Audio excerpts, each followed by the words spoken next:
এটা অনেক দিন আগের কথা। একটা গাছে বাস করতো দুইটা নীল পাখি। তাদের বাসায় 3টা ডিম ছিল। হঠাৎ একদিন, আমরা আর এখানে একটুও থাকবো না, আমাদের এখানে একটুও ভালো লাগছে না, চলো আমরা এখান থেকে অন্য কোথাও গিয়ে থাকি, এই জায়গাটা একটুও ভালো না। এই জায়গাটা তো দেখতে অনেক সুন্দর, আমরা তো সবাই অনেক ভালো আছি, এখান থেকে আমাদের অন্য কোথাও কেন যেতে হবে? একই জায়গাতে থাকতে থাকতে বোর হয়ে গেছি, আর ভালো লাগছে না। ডিম নিয়ে কোনো চিন্তা করতে হবে না, আমি ওদের জন্য একটা নতুন বাসা খুঁজে এসেছি, আজ থেকে আমরা ওখানেই থাকবো। তুমি যেটা বলছো তাই হবে, তোমরা যখন এখানে ভালো লাগছে না, চলো আমরা নতুন বাসাতে গিয়ে থাকি। এই বলে নীল পাখি দুটো মনের খুশিতে নতুন বাসার উদ্দেশ্যে রওনা দিল। কিছুক্ষণ পরে তারা নতুন বাসাতে পৌঁছে গেল। তারপরে দেখো আগের বাসা থেকে এই জায়গাটা কত সুন্দর, আশেপাশে পরিবেশটাও অনেক সুন্দর, আজ থেকে আমরা এখানেই থাকবো। কিন্তু নীল পাখি ভুল করে ডিম বাসায় রেখে চলে এসেছে। অন্যদিকে টুনি পাখি নতুন বাসা খুঁজে জঙ্গলে চারদিকে ঘুরে বেড়াচ্ছিল। আরে দেখো, এই তো একটা বাসা, কিন্তু এখানে তো একটা ডিম আছে, মনে হয় কেউ এখানে থাকে, আমরা এখানে থাকতে পারবো না। তাই তো দেখতে পাচ্ছি, চলো আমরা অন্য কোথাও ঘুরে আসি, দেখি কোথাও অন্য একটা বাসা খুঁজে পাই কিনা। তারপরে টুনি পাখি দুইটা ওখান থেকে অন্য কোথাও বাসা খোঁজার জন্য চলে গেল। কিছুক্ষণ পরে কোথাও বাসা না পেয়ে আবারও টুনি পাখি দুইটা দেখতে আসলো যে এখানে কোনো পাখি থাকে কিনা।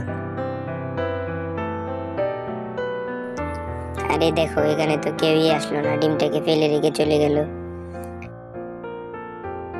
মনে হয় এই বাসাতে আগে যারা থাকতো তারা ভুল করে ডিমটিকে ফেলে রেখে চলে গেছে, আজ থেকে এই ডিমটিকে আমরাই দেখাশোনা করব।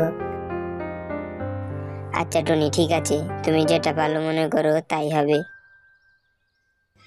কিছুক্ষণ পরে টুনিও নতুন ডিম দিল। তারপর টুনি পাখির বাচ্চা হলো। সব বাচ্চারা একই সাথে মিলেমিশে থাকতো, কিন্তু একটা বাচ্চা হলো নীল পাখি। তারপরে বাচ্চা নীল পাখিটা ওর মায়ের কাছে জিজ্ঞাসা করলো,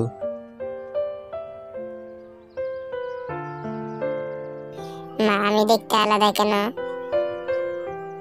আমার ভাইয়েরা দেখতে সবাই তো তোমার মতো, কিন্তু আমি নীল বর্ণে কেন? আমি কেন আমার ভাইদের মতো হলাম না? হাতের 5টা আঙ্গুল তো একরকম না, কিছু কিছু সময় কিছু কিছু অন্যরকম হয়, তাই তুমিও তোমার ভাইদের থেকে একটু আলাদা। ঠিক আছে মা, তোমার কথা আমি মেনে নিলাম, কিন্তু আমি কথা বললে এমন আলাদা মনে হয় কেন?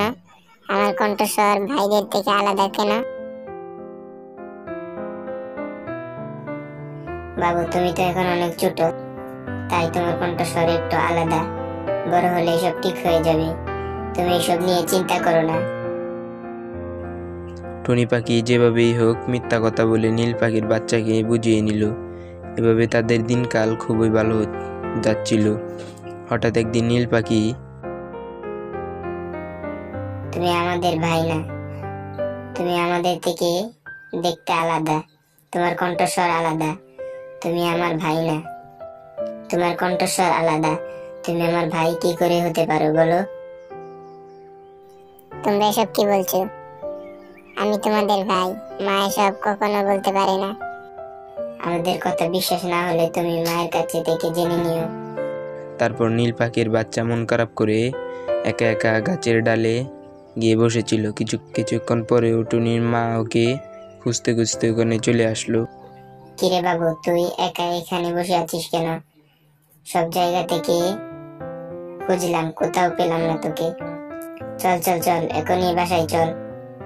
মা, তোমাকে আজকে বলতেই হবে আমি কে, কার সন্তান, বলতে হবে মা।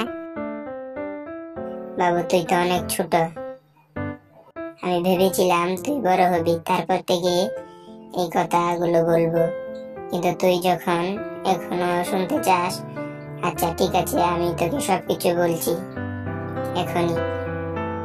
আমাদের কোনো বাসা ছিল না। আমরা যখন এখানে প্রথম এসেছিলাম তখন তোকে এই বাসাতে ডিম হিসেবে পেয়েছিলাম। তারপরে আমরা তোর মা বাবার জন্য অপেক্ষা করেছিলাম, কিন্তু তোর মা বাবা তোর খুঁজে কখনোই আসেনি। আর কিছু করতে না পেরে আমরাই তোকে লালন পালন করলাম। টুনি যখন এই কথাগুলো বলছিল তখন নীল পাখি এই কথাগুলো দূর থেকে শুনে নীল পাখিও ওখানে এসে হাজির হলো। বাবু, আমি তোর আসল মা। আমি ভুল করে তোকে বাসায় রেখে গিয়েছিলাম। তারপরে আমি আর তোকে খুঁজতে আসিনি, কারণ আমি ভেবেছিলাম তোকে হয়তো কোনো কাক বা চিল খেয়ে নিয়েছে। বাবু, তুই আমাকে ক্ষমা করে দে। তুই আমার সাথে চল, আজ থেকে তুই আমার সাথেই থাকবি। টুনি বোন, তোমাকে অসংখ্য ধন্যবাদ আমার বাচ্চাকে এতদিন দেখে রাখার জন্য। আমি ওকে নিয়ে যেতে চাই। বাবু, এটাই তোর আসল মা। তুই চাইলে এখন তোর মায়ের কাছে চলে যেতে পারিস। মা, আমি কোথাও যাচ্ছি না, কারণ আমি জন্মের পর থেকে তোমাকে মা হিসেবে চিনে এসেছি। আজ আমি আমার আসল মাকে পেয়ে তোমাকে ভুলে যাব না। এটা কখনোই হতে পারে না। যে আমাকে লালন পালন করে বড় করেছে, আমি তার সাথেই থাকবো।